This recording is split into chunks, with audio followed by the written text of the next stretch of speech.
امام شافعی رحمۃ اللہ علیہ مکہ مکرمہ سے سفر شروع کیا، مدینہ منورہ امام مالک رحمۃ اللہ علیہ کے پاس پڑھنے کے لیے تشریف لے گئے۔ 8 دن 8 رات کا سفر تھا، اونٹ پر سوار ہو کر گئے۔ جب مدینہ منورہ پہنچے تو فرماتے ہیں کہ جب میں اونٹ سے اترا تو 8 دن اور 8 راتیں گزر چکی تھی، اور ان 8 دن اور 8 راتوں میں نے 16 مرتبہ قرآن کریم کا ختم کیا۔ 16 مرتبہ قرآن کریم کا ختم کیا۔ کیسے یہ لوگ قرآن کے عاشق تھے، بندہ حیران ہو جاتا ہے۔ ہمارے حضرت جی نے ایک واقعہ لکھا ہے کہ ان کے دوست تھے، انہوں نے سفر کیا جہاز پر، سفر بڑا لمبا تھا، 22 گھنٹے کی فلائٹ تھی۔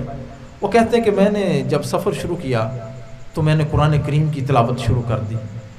22 گھنٹے گزر گئے، اور جب جہاز میں اعلان ہوا کہ اب ہم فلاں ایئرپورٹ پر اترنے والے ہیں تو فرمانے لگے کہ الحمدللہ اس 22 گھنٹوں کے دوران میں نے الحمد سے لے کر والناس تک پورا قرآن کریم ختم کر لیا۔ ایسا قرآن کے ساتھ محبت کسی اور کتاب سے نہیں کی گئی ہوگی جیسا قرآن کریم کے ساتھ محبت کی گئی۔ یہ وہ کتاب ہے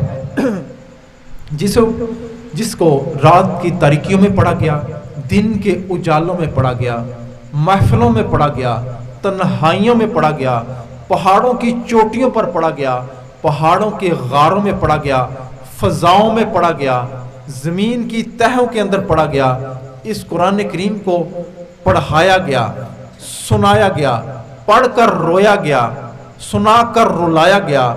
قرآن کی خدمت کرنے والوں نے قرآن کی ایسے خدمت کی، ایک ایک حرف پر محنت کی، ایک ایک لفظ پر محنت کی، ایک ایک حرف ایک ایک لفظ کے معنی بیان کیے، ان کی تفسیر بیان کی۔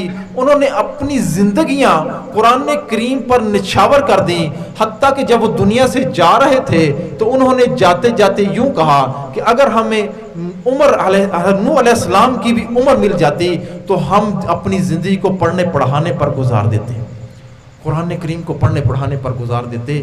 اس قرآن کریم کے ساتھ جتنی محبت کی گئی اتنی محبت شاید ہی کسی کتاب کے ساتھ کی گئی ہو، اور یہ اس قرآن کا اعجاز ہے، قرآن کا اعجاز ہے۔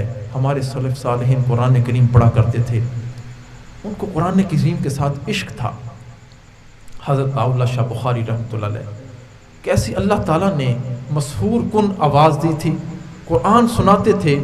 جب وہ خطبہ بیان سے پہلے خطبہ ارشاد فرمایا کرتے تھے اور اس میں قرآن پڑھا کرتے تھے، جو نہرو تھا، نہرو وہ آپ کا خطبہ سننے کے لیے آیا کرتا تھا۔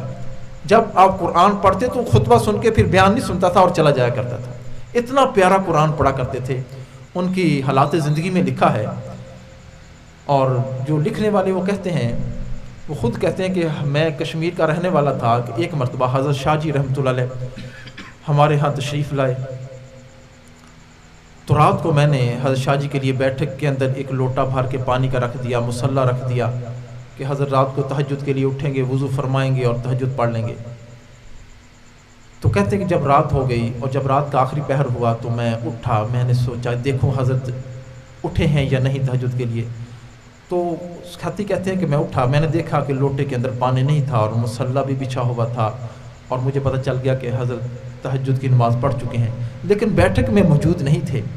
میں پریشان ہو گیا کہ کہیں وہ باہر نکلے ہیں، اور کشمیر کا علاقہ ساتھ جنگل ہے، کہیں ایسا نہ ہو کوئی درندہ ان کو نقصان پہنچا لے۔ کہتے ہیں میں باہر نکلا ان کو تلاش کرنے کے لیے، اندھیرا تھا، ابھی مارچ یا اپریل کا مہینہ تھا اور مجھے کہیں دکھائی بھی نہیں دے رہے تھے۔ کہتے ہیں میں کھڑا ہو گیا کہ کوئی آہٹ مجھے سنائی دے، سناٹا تھا تو میں کان لگا کے سننے لگا تو مجھے تھوڑی دیر میں قرآن پڑھنے کی آواز سنائی دی۔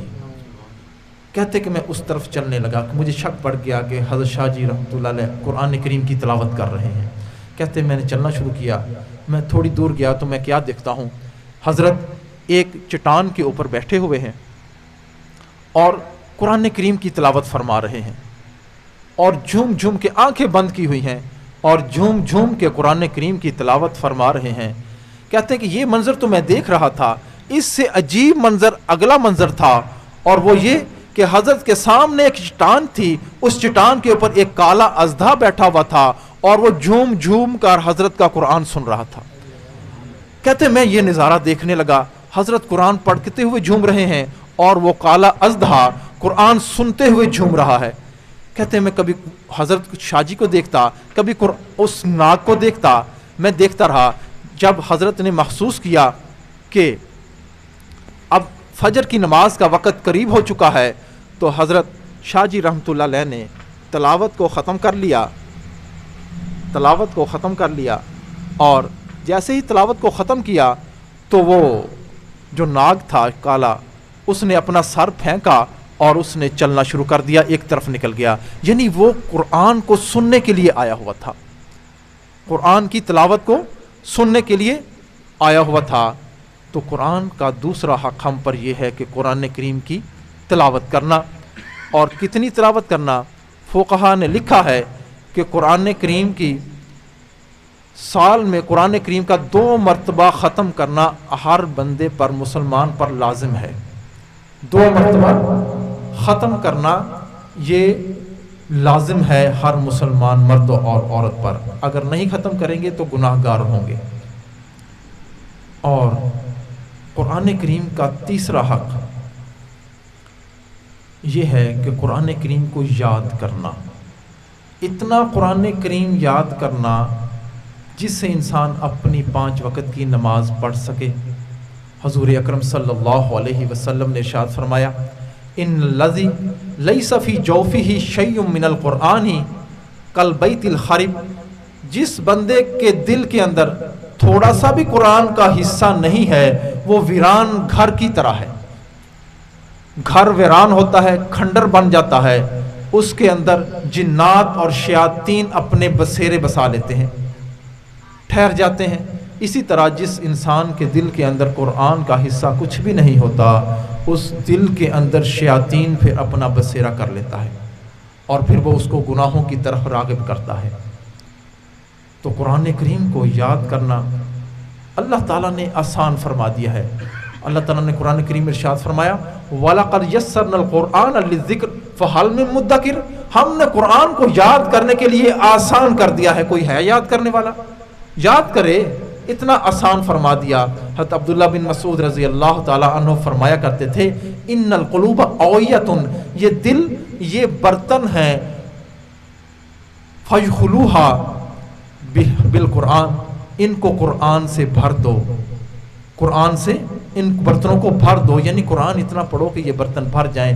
حضرت قتادہ رحمۃ اللہ علیہ فرمایا کرتے تھے کہ قرآن کے ساتھ اپنے دل کو مشغول رکھو، اعمروا بہ قلوبکم فاعمروا بہ بیوتکم، اپنے دلوں کو، اپنے گھروں کو اللہ اس کے کلام سے آباد رکھو۔ قرآن کے ذریعے سے گھر آباد ہوتے ہیں، بندے کا دل آباد ہوتا ہے۔ جس گھر کے اندر قرآن کی تلاوت ہی نہیں ہوگی، جس دل کے ذریعے قرآن کو یاد ہی نہیں کیا جائے گا اور اس زبان سے قرآن کو پڑھا ہی نہیں جائے گا، اس دل میں کیا آبادی ہوگی، اس گھر کے اندر کیا آبادی ہوگی۔ تو فرمایا کہ قرآن کریم کا یہ تیسرا حق یہ ہے کہ قرآن کریم کو یاد کرنا۔